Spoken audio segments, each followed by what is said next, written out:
Hello, everybody. This is Bobby Mills for theindependent.com with another installment of the Bobby Mills Independent Sports Talk Show.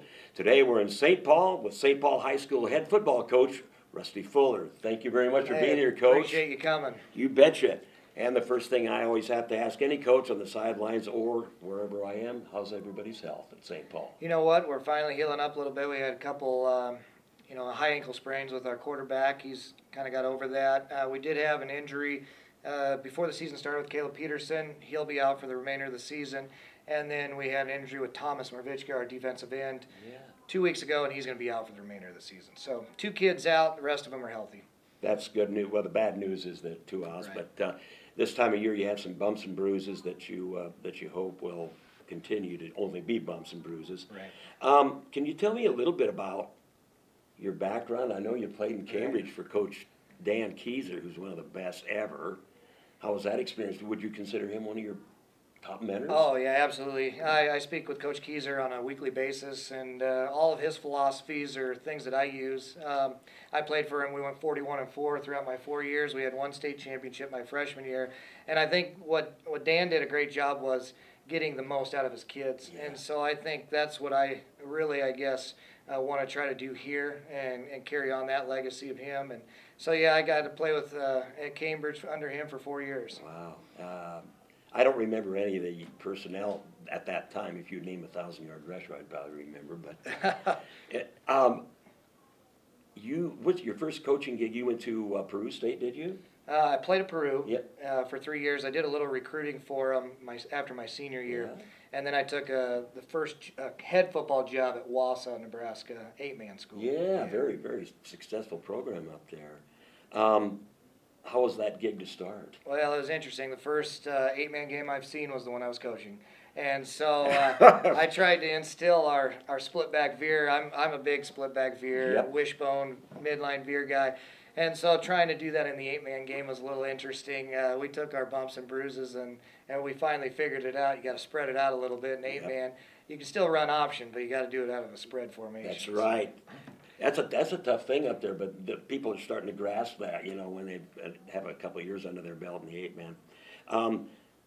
Was that program in good shape when you took it over as far as playoffs? I don't think it was. No, it was actually almost identical to here. Yeah. They were on a 20-game losing streak, and I think we went 0-8 my first year there, and then we went 3-5 my second year. So we actually broke. I think they might have had the longest losing streak in the state at the time, and we broke that. And then we went 3-5 for 3 more years, and we finally went 8-3 and made it to the playoffs in the second round. So it took a while, but like you said, it was almost identical to here. Wow, and you beat Bancroft Rosalie that first game and then went down to Sterling. I remember that. Yeah.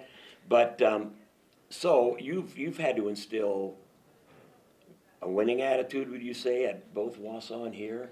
Right. Can you elaborate on how you do that, or how many factors enter into that? Well, the first thing is you got to get kids to play with confidence, and I think to do that, they've got to be able to execute the game plan. So we really concentrate on preparing them and doing the fundamentals correct. And it starts in the weight room. There wasn't a weight room program in the summer here for quite a while before I got here consistently. And so we really harp on attendance in the summer. And we try to get them in there 24 out of our 32 days that we lift. And we're following a new program. It's called Platform Athletics. And they've really bought into that. And I think just because of that summer and building that team chemistry in the off season, kind of got them over into the winning attitude. And I always say whatever you do in the weight room is going to carry over onto the playing field. And so that was number one. It was kind of the same deal up in Wausau. They didn't even have a weight room. We got a new one built, and we were actually on the Bigger, Faster, Stronger program up there. And it all starts in the weight room. And I think once they get that confidence, they like what they see the results, and then they start playing some ball. So. How did is it harder to teach kids to know how to win, or does that come with what process you just mentioned? I think it's just a process, and they always have. They like to revert back to their losing ways. It's a hard habit to break. Oh. And once I kind of saw it last year a little bit. We got on a little winning streak, and the confidence grew as we went on. And then they felt like they couldn't be beat. And I think it's kind of winning is contagious.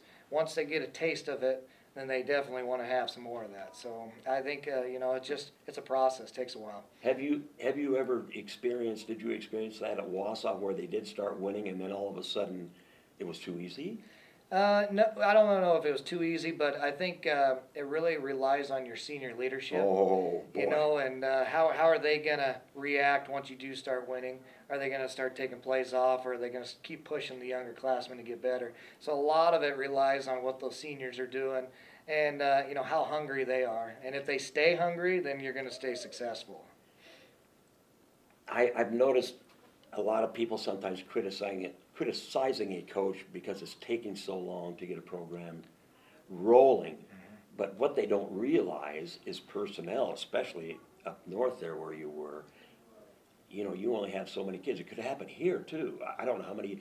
When you came, for instance, at St. Paul, how many kids were out for football the year before? Did you? Well, anyway? I think we're right on. They had so many kids quit at the end of the year. They were in the 20s, I think, late 20s. Oh, my. We got back into the higher 30s, low 40s. We've kind of stayed consistent with that number.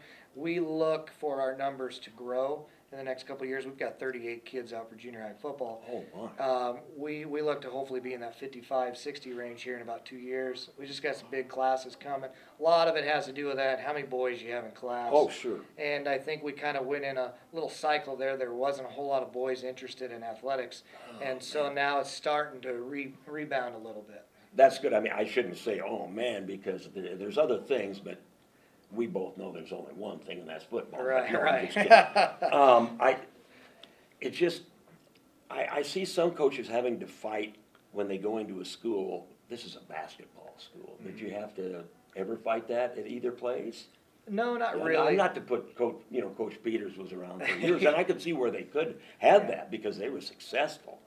Didn't have to fight it here. No, I think a lot of it was when I took over, they weren't having much success in any sport at the moment. Oh, yeah. And so since they hadn't had really any success in a lot of the sports, it was almost starting to scratch. And we were trying to, Coach Ryan, our head boys basketball coach now, is on my staff. He's a special teams coordinator.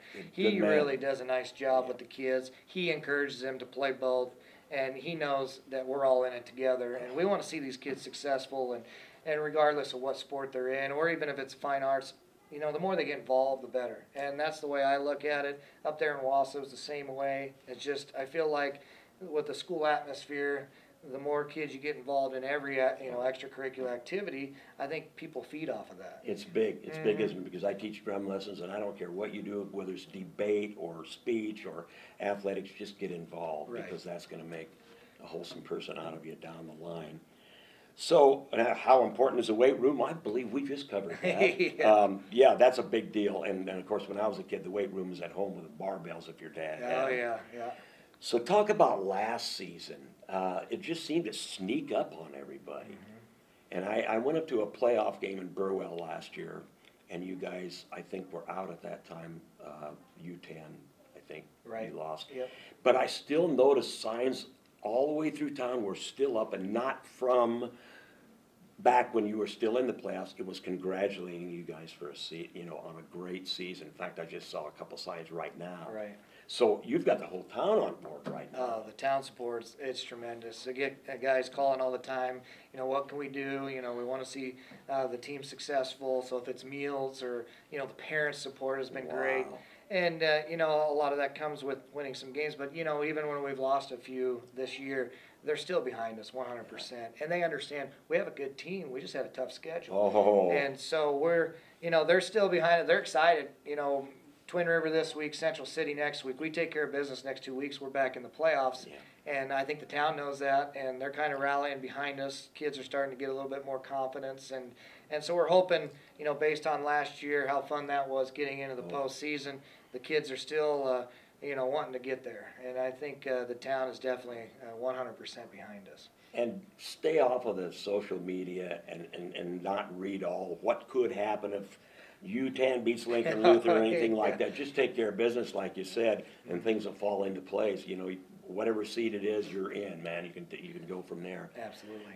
What about this season compared to last season? I noticed, or am I wrong that Robleski may not have the rushes that he had a year ago? Is it because of Parker Klingensmith maybe, or? Yeah, I think it's a little twofold. You know, number one, he had the ankle sprain, Okay. and so two to three games, we were babying that a little bit. So Yeah. we knew we had to get Parker the ball a little bit more. And then once we gave Parker the ball, he really Ooh. surprised us. He's averaging about 7.3 yards per carry.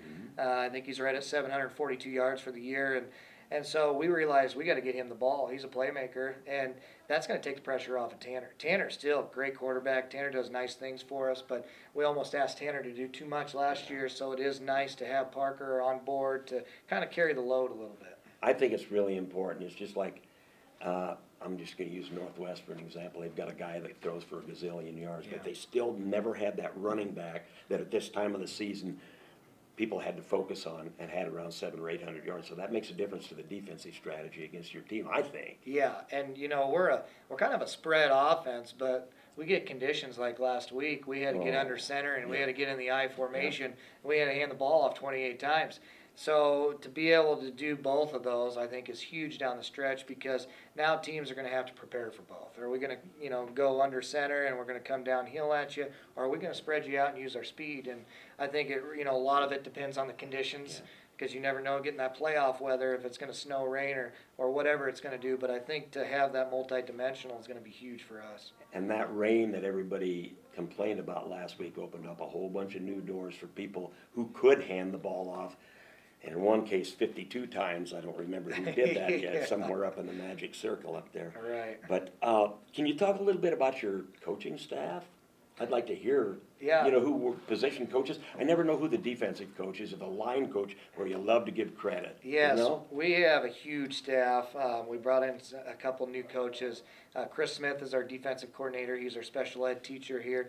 He came on when I came 4 years ago. So we came in together. Coach Reinsch, Derek Reinsch, has been with us for 3 years. He's our special teams coordinator. He also works with the defensive line.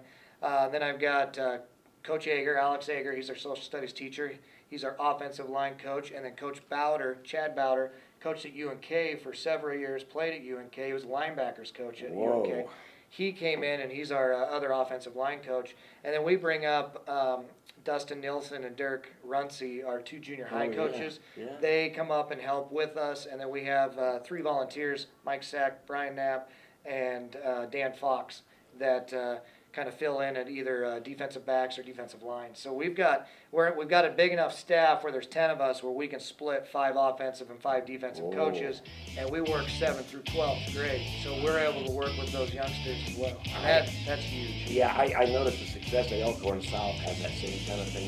They're back and forth between these younger players, and they make sure they know exactly what's expected of them when they get the varsity level.